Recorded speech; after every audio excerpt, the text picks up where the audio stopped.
पुरानी शहर के एक तंग से मकान में रहने वाला आरव बचपन से ही आईनों से कुछ ज्यादा ही जुड़ा हुआ था।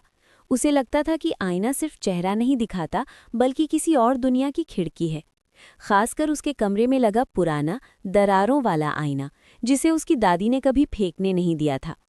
हर रात सोने से पहले आरव उस आईने के सामने खड़ा होता।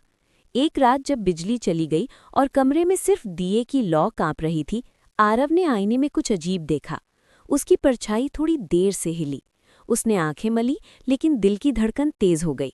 आईने के उस पार एक लड़का खड़ा था, उसी जैसा, पर आंखों में अजीब सी उदासी। कौन हो तुम? आरव ने कांपती आवाज में पूछा।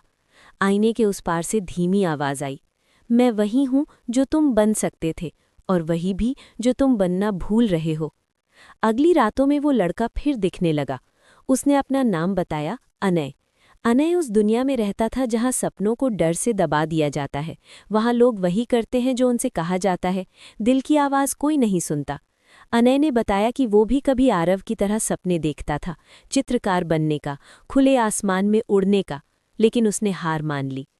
आरव धीरे धीरे समझने लगा कि अनय उसका कोई और रूप है, उसके भीतर छुपा डर, उसकी असफलताओं का साया।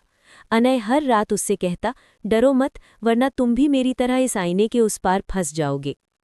एक रात अनय ने कहा, मैं बाहर आना चाहता हूँ। आईना चमक उठा, जैसे पानी की सतह। आरव घबरा गया। उसे लगा अगर अनय बाहर आया तो वो खुद कहाँ जाएगा। तभी दादी की बातें याद आईं। आईना सच दिखाता है बेटा, सवाल ये है कि तुम सच स्वीकार करते हो या उससे भागते हो। आरव ने गहरी सांस ली। उसने अनय की ओर देखा और कहा, बाहर आने की जरूरत नहीं, तुम्हें मुक्त होना है तो मुझे साहस देना होगा।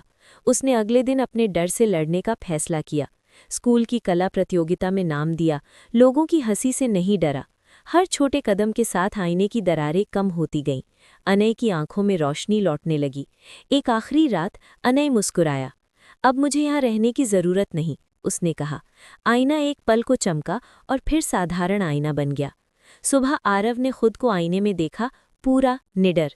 उसे समझ आ गया कि आईने के उस पार कोई और नहीं, बल्कि वही लड़का रहता है जो हम अपने डर के कारण पीछे छोड़ देते हैं।